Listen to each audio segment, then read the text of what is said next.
Well, hello, y'all. So we're picking up where we left off. I think I had just shown you the primering of the back end of this cabinet, or a different one with the spray gun, and it just didn't go well. Just I've never done it before. Bad gun to use, or just since I don't know how to adjust it. So we decided to go with just rolling, using a roller for the prime, and then we'll do the same with the paint as well. I mean, these aren't high end cabinets, so I think we'll do a good job. I got some, cabinet rolling. They're like foam rollers, and they actually worked really well. So we got one more cabinet here. This one goes on the right side of the refrigerator. It's going to be kind of like a pantry cabinet, I think. And it was a little bit better to work with than the other two cabinets that I got. I think this one's a little bit newer and a little bit better construction. The doors are a lot smoother and whatnot. The other ones, um, they're kind of really thick lacquered plywood, and they kind of have a grain to them when I sand them, so they won't look as good when they're finished. They won't be as flat. But these ones, I think it was just a higher grade of cabinet plywood. The other ones might not even have been plywood grade or cabinet grade plywood, but anyway, they work. But yeah, you can see these ones are just a lot smoother. So just roughing it up here. I think I'm doing 120 grit on these, but I think I go with the higher grit on the next ones, and I think I explain that here in a minute. Yeah, just giving it a rough coat, or decoating, I guess you could say, and then we'll clean them off and primer them up, but we'll explain that here.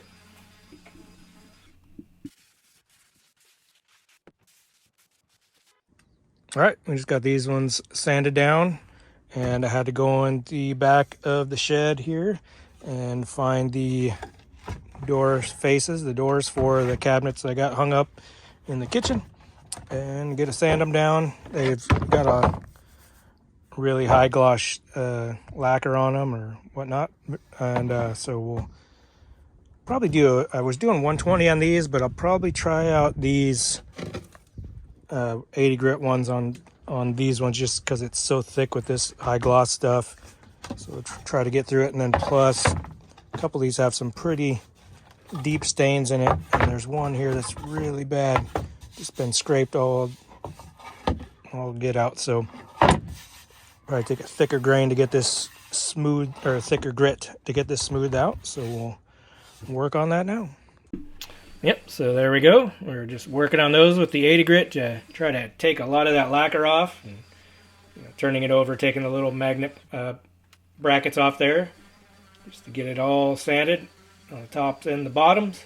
And I like that these, like I said, I'm not pretty happy with the grain that's on these and how thick that lacquer is put on there, but I do like that these are just flat cabinet doors, no, raises and no patterns on there. So very easy to work on, just flat surfaces. So yeah, we couldn't have lucked out better with those, because I've tried to sand other ones. You do okay with like the shaker style, because it's just a square inside a square, a rectangle inside a rectangle. So pretty easy, but some of the older style ones, not so great.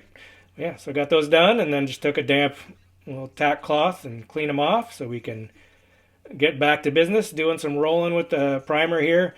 And yeah, I was just using that. I didn't put it on too thick, because yeah, like I said, that primer is not cheap, and I wasted so much of it trying to spray it on. So we made it work with what we had, and I can't remember if I had to buy. Yeah, I think I had to buy 2 cans, Sam's. So, but we made that work too. So these are just the long, tall ones, and then these ones, I believe. Yeah, these are the ones that are going to be for the pantry section.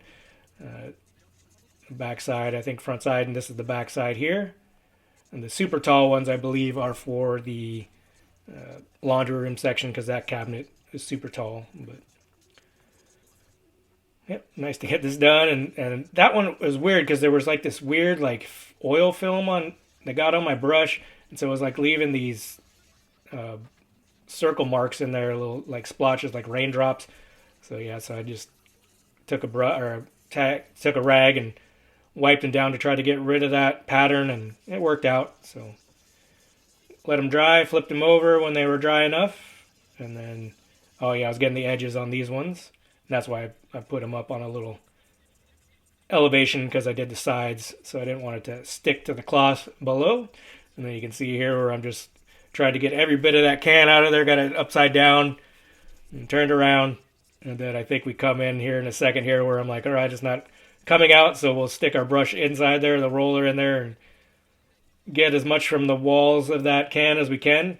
And that stuff was in there pretty thick because I ended up getting, let's see, we started using that there, and we're down with 1, 2, 3 tops there. They're not the biggest openings, but yeah, I think I get all 3, 4 of these ones just scrounging what we have in the can. So that was nice to let it work there. And since it was just a light coat of stain on these pieces, it's not like I'm trying to cover up a black paint and go into a white paint, although we are painting it white, but just kind of getting a good base coat here on the primer. It doesn't have to be too thick, just something for the top coat to bite onto instead of trying to get on sticking to the stain. So got that done and working on seeing where we're going to mount our first cabinet here, and this is over the range, and easy peasy. Just put that 2x4 in there, get it level, and use it as my third arm there. And we're just kind of measuring where the next one goes. And yeah, another little 2x4 into the wall.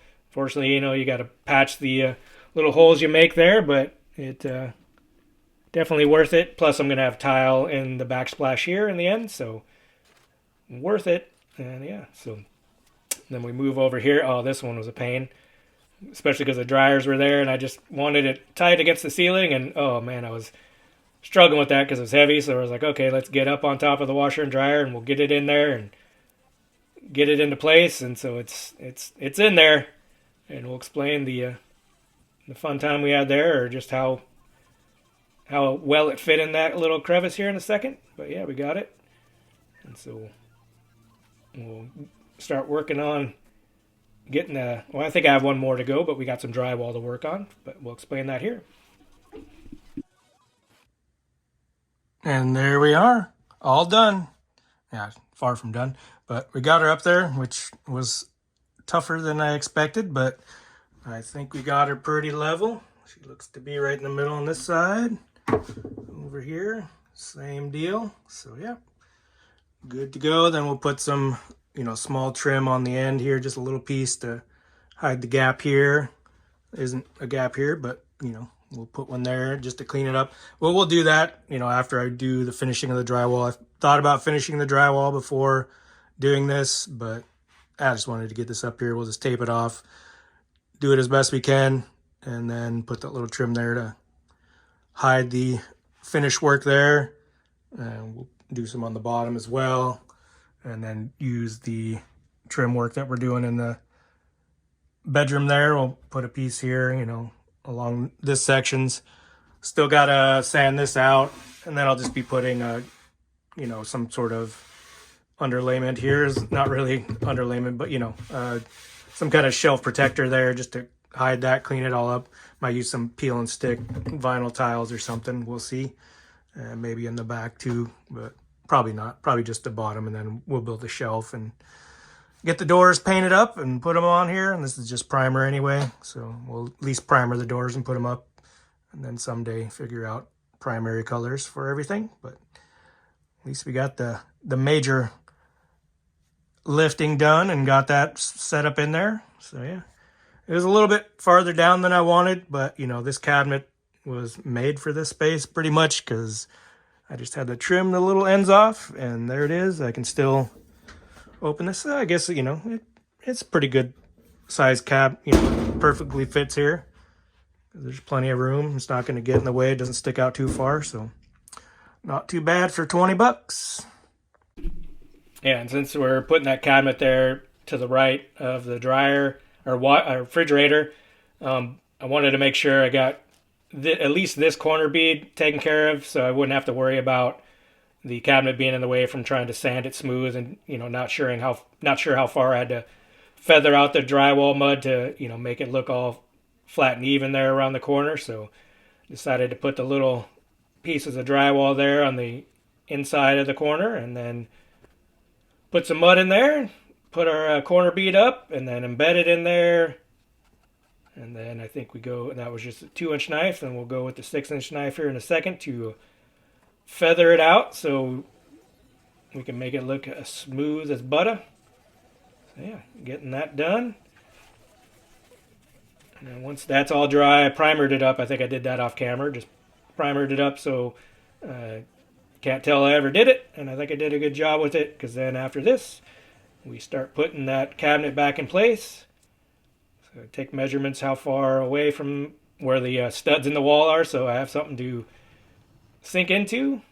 And since I didn't have anything away, I didn't have to put the 2x4 support in that section, because I could just hold it up, screw the first one in. So now, since we got that cabinet up there, it's time to put the vent fan in there, and so we'll give it a little explanation on how we're going there. All right, there it is. Here's the cavity for it. And yeah, I guess I forgot that I'd left this spot blank from having insulation there, but it makes sense that it would. I'm like, wow, I picked the right spot. But yeah, easy to pick the right spot when I know that it was going to be there because of the electrical box. So anyway, there it is. There is a little piece of wood that goes across here, so I have to have it set up just above that. So this was from when the original wall design, when it was just aluminum siding on the house, so it just stiffened up all the walls. There's these runners. Kept that design in there, even though I didn't really need to, since I put the plywood on the outside that stiffens it up more than the aluminum would have. But either way, it's all good. So we'll just maybe make some pilot holes here. I had a vent that worked here on the outside, but I can't find it. So we'll have to go buy another one, because I only have like small square ones for like dryers and bathroom fans. But so I thought I had one that worked here, just can't find it. So might have to buy a new one. But anyway, here we go. All right, so now it's time to put the vent fan up there. And this is where I wish I had some extra hands on hand to put this up here, because it was really hard to figure out where to drill and put anchors in there. And then you kind of put it up and push it back and it stays there. And then I had to test my wiring to make sure it wasn't hot, so that we can hook up the fan, because once the breaker's on, that aspect's always hot. And so we got it in there, but the wiring was like, there just wasn't much coming out the back end there, so it was kind of a pain. And I wish I had some extra hands, but then I realized, okay, we'll just put a 2x4 on the backside and some clamps to use as 3rd and 4th hands. But we'll talk about the outdoor part now. All right, we're out here with the vent fan. It's going in the kitchen here. And so what I did was just hold it up against the wall and got it kind of level, although this is really thin metal, so it might just be cattywampus, but at least it's saying it's level. And then I just took a pen, went around. I did put 2 pilot holes from inside coming out, so I kind of, had a baseline. There's the piece of wood that's going across underneath that, so I can't go any lower than that. If you saw my other part of the video where there's runners that go behind the plywood there. But anyway, so yeah, hopefully we'll just cut that out and put it in there. And I think that I'll probably have to cut some of the depth off, because it'll go farther into the kitchen than it needs to or can. But we'll worry about that after I cut the hole in the wall.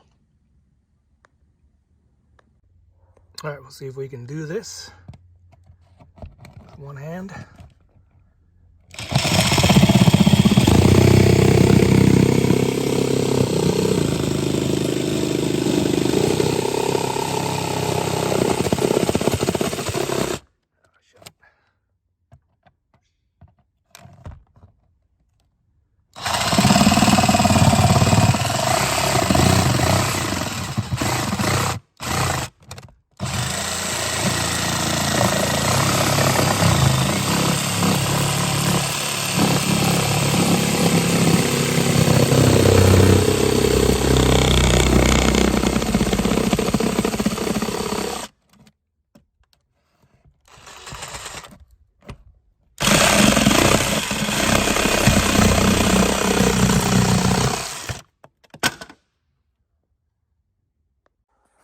All right, so we pulled this out. I went inside and did a little mark where it about is flush with the inside wall. So now we'll give this a little cutting.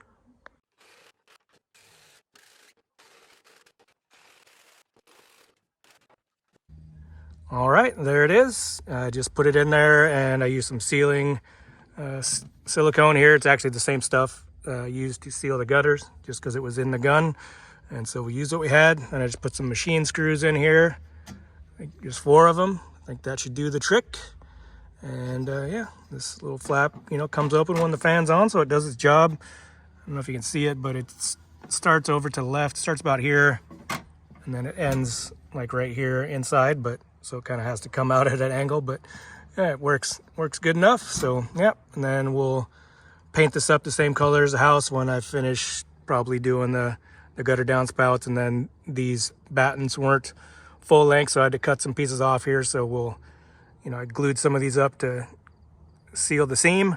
So we're gonna paint those same colors as the house at some point. So we'll finish this off when we do that, which probably at this rate probably won't be till next spring. But anyway, at least we got this going and it works well. And there she is on the inside here. So not the most high-end piece ever, but it works. We got some fans that work, we got some lights that work, 2 layers. The light bulbs in the back are burned out, but good enough for now. Someday I'll upgrade them, this whole unit and appliances, but for now, it's good to go. All right, y'all, thanks for sticking around for this, and I'll leave you with the snake in the woodpile or something, and catch you on the next one. Take care.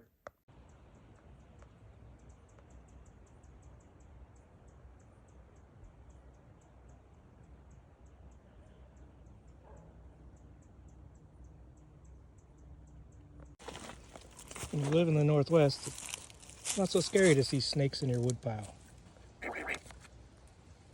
Where are you going, buddy? Come on, get out of there. I'm gonna get you crushed.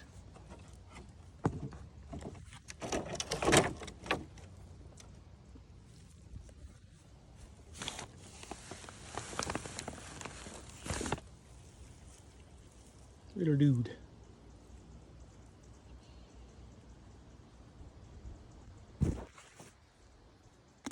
Oh, he's pooping.